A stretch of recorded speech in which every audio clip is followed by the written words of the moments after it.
The Tower of Babel.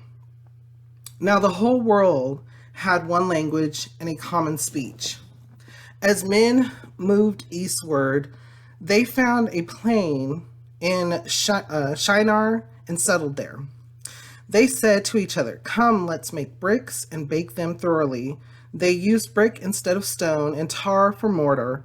Then they said, "Come, let us build ourselves a city with a tower that reaches to the heavens, so that we may make a name for ourselves and not be scattered over the face of the whole earth."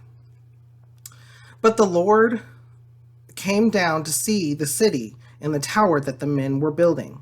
The Lord said, "If, as one people speaking the same language, they have begun to do this, then nothing they plan to do will be impossible for them. Come, let us go down and confuse their language, so they will not understand each other." So the Lord scattered them from there over all the earth, and they stopped building the city. That is why it was called Babel, because there the Lord confused the language of the whole world. From there the Lord scattered them over the face of the whole earth. And so, reading over those passages, a little backstory.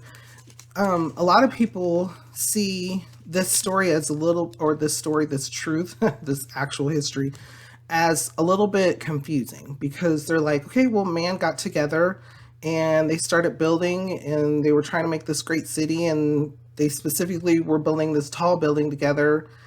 And then the Lord came down and mixed up the language so they couldn't understand each other. People don't understand is that the Lord from the time of Noah blessed the people and said, "Go and be fruitful, go throughout the earth." And so at this time, instead of going throughout the earth, they were congregating into one place. And that wasn't a good thing, because then their pride started taking over. And the pride is something that even can definitely run into sin. It's something that even the devil had. He had so much pride in himself that he challenged God, his own creator, the creator. And so when it comes to the people, us humans, we were not following the Lord's order, which was to go out, multiply and worship the Lord. Instead, they had gotten prideful and wanted to build a building up to the heavens to see if they could, if man could climb up to the heavens.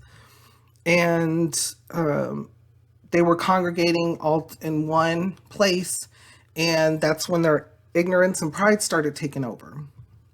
So that's a little bit of the backstory. Now, because it's Bible study, how do we apply it to ourselves? There's a lot of different ways to apply it to ourselves too. Do we do this? According to our own accomplishments or things, do we kind of settle into one place? Do we kind of get too comfortable, as in not wanting to spread the holy word? Or being like, well, I'm at home, I don't really want to talk to somebody else, or I live in this area, so I really don't feel like now's the time to spread the holy gospel. Or do we also, you can look at it as in, do you or I build things up?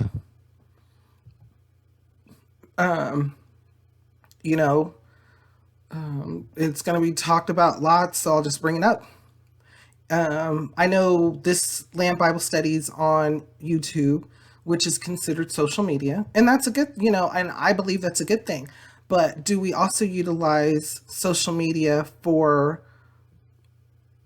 We obviously use it for ourselves, but we do it to build ourselves up, to be prideful, to be not thankful, or not even think of the Lord in the good times. So those are just some things to think about. And so, what kind of thoughts or feelings came to your mind when we read over these passages? How does it make you feel, and what does it make you think?